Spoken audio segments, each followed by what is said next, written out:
Hey everybody, welcome to a new episode of Liam Looks At. So this is a series that I did a little while ago, maybe like 2 years ago. I'd have to double check. I think like 2 years ago, and I kind of dropped it. I wasn't really reviewing games, but I always liked the idea of doing it. And I've been working on completing a lot more games, beating games, really not completing them.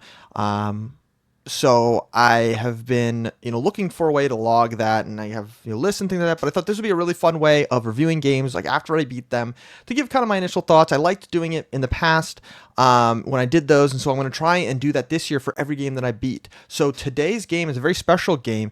It is Stalker Clear Sky, which is the sequel slash prequel to the first game, Stalker Shadows of Chernobyl. I beat that finally last year. And I actually have more of a history with this game. This game, I was looking on Steam. I bought this game all the way back December 21st, 2012. So it would have been one of the first, looks like it's the sixth Steam game I ever bought. So about 14 years ago, I bought this game. I played it for maybe 3 hours, and I was just completely confused at what I was supposed to do, and I dropped it. I always liked the idea of Stalker because I was a big Fallout fan. And I knew that Stalker was kind of just, another version of it, but I really had no idea what I was getting into. So it's been a series that I've been looked at from afar. I've played them on PC, give or take here and there. But, when Stalker 2 came out, I got really excited, and I decided to kind of get back into it and really take it seriously. So last year I picked up Shadow Chernobyl and finally actually completed it all the way through, and I was super excited to do that because I'm not the best at video games. I play a lot of hard games, and you'll probably see that in these coming reviews of the games I play. But to be honest, I'm not the best when it comes to old mechanics and really reading and thinking things through, unfortunately. So, Stalker is one of those games that doesn't really hold your hand. And so to beat Shadow Chernobyl and be able to finish that game, I felt really accomplished. And so coming to Clear Sky, I was really excited to kind of finally see it in its full glory and finally play it. So yeah, I'm going to kind of get into a couple things here. I'll start with the story. The Stalker stories are really fun, but there's nothing, at least for me, they're nothing too crazy. It's really more about the world and immersing yourself in the world. The actual story, I'm not super invested into with S.T.A.L.K.E.R and all the other characters. So this is a story that is actually a prequel to the original game, and you are actually playing as Fang, who is a stalker who gets hit by an emission, which is like a nuclear reaction in the zone. He gets hit by two emissions in a row and somehow does not die. So these normally kill everybody. But somehow Fang survives. So you're kind of put on a task to search for S.T.A.L.K.E.R, who is trying to take down the sea consciousness and things like that. And he is, you're kind of following him along. So what's interesting is, without spoilers, but this is the second game, S.T.A.L.K.E.R is actually the person you play in the first game. So this is about 6 or 7 months before that first game starts. So you're kind of following him around, what he was doing right before he lost his memory, which is pretty cool. It's cool to kind of see what was going on before then, what kind of set that up. It does seem a little, it's very similar to what you do in the original Stalker game, but you're just kind of seeing it from another end. So that's very, very cool. But it does kind of seem repetitive. But as I said, stories of this game aren't really what is most important. It's more about the world and the characters and just kind of dealing with like the NPCs and things going on. So Stalker Clear Sky, I know it gets a really bad rap. It gets a bad rap because there's a lot of issues with it, which I'll kind of get into. But I think the one thing that it does really well is it just wants you to exist in the world as a stalker. I felt like the story was a huge kind of put on the back burner for what really is what this is, and which is a huge sandbox to choose a faction that you work with and do faction missions and try to help them win the faction war and try to help your faction stay strong. I chose my faction early. I chose the Loners, which I kind of like the loner faction in general because I like kind of like doing whatever I want. I don't really want to get into a big fight with anybody. And the nice thing about the loners is, besides the bandits, which everybody hates the bandits for the most part, you're not really going to come into a lot of issues, which really helped me in the end game. I do know if you choose one of the larger factions, such as Freedom or Duty, they do kind of give you a lot of pushback because you become enemies. So it actually kind of helped me at the end game to be able to be neutral to everybody and not have to get into big fights. And duty could help me here, freedom can help me here. So I'm happy with my choice. I definitely would go back and choose one of the larger factions and be more in their community and in their world.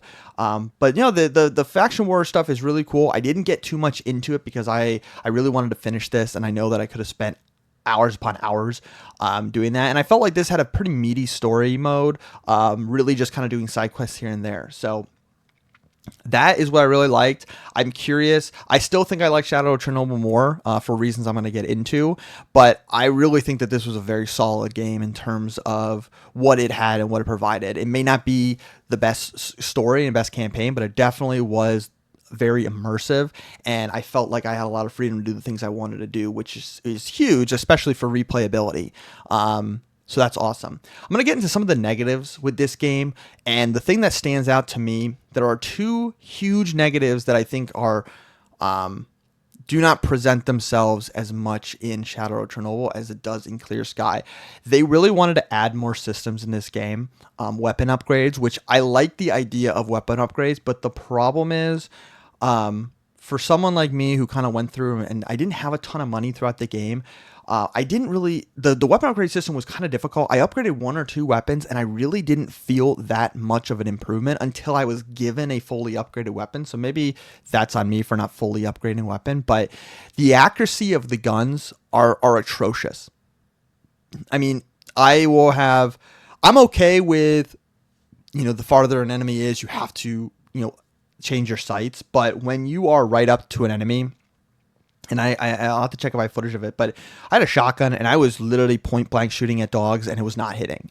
And that's ridiculous for a shotgun to not be able to hit an enemy that's right up close. It actually worked better from a distance than it did up close. So that was kind of depressing, especially because I really wanted to use some of the shotguns in this game, but I just felt like they didn't do anything and they really didn't help me at all. So the accuracy of the guns, because of the system that they incorporated being weapon upgrades, I feel like was too much of a downgrade, where it didn't make me want to upgrade weapons. It just made me upset. The next system that I think really was kind of a bummer was the bleed mechanic. I know everybody has talked about this in Clear Sky, but the bleed mechanic is unbelievable. You don't get as many bandages as I got in Shadow of Chernobyl. Shadow of Chernobyl, I ended the game, I had like 50 bandages or something. They were everywhere. This game not only, I think, gave you less bandages and less healing, but it also made bleeding extremely hard to fix. In the first game, you start bleeding, you put a bandage on, you're good to go. In this game, you had to put 3 to 4 bandages on just to heal yourself, and I did not notice any actual healing from the bandage. So I would have to use a bandage, maybe 3 bandages, and then also use a heal pack. I had upgraded armor as well. By the end of the game, my armor was pretty much done. So that kind of sucked. But these mechanics were annoying. But I will say, the end of this game is notoriously hard, and I didn't even know if I was gonna, like, before I even played it, I didn't know if I was gonna be able to beat it, because I heard that the end of the game is bullshit. And I will say, after playing it, it is bullshit, but it's about the same amount of bullshit as the rest of the game, to be honest. If you take it slow and you methodically go, I will say I did a lot of save scumming, so I did a lot of quick saves, but I think that's pretty standard for Stalker. Do your quick saves. I took me about probably 2 or 3 hours to really, from the point of no return on. And I made a save before the point of no return, thinking if I get to the point where I can't beat this, I will go back and do more side missions. And luckily, I was able to get through it. And I didn't have a ton of bandages. I had I went in with maybe 6, 7 bandages. I was able to pick some up as I went along. But yeah, so that was, it wasn't too bad. They throw in some boss fights at the end, like a helicopter boss fight, which was really annoying. I'll put it in the clip, but I kill the boss, I kill the helicopter, and then immediately get shot and have to start all over again, which was really annoying. And then at the end, there's like a secondary boss fight, which was very frustrating. Not because it was difficult, because it was timed. And I to the point where it's like I wasn't sure if I had enough time to beat it. I may have had to go back. So thankfully, I was able to beat it and complete it. So that's pretty awesome.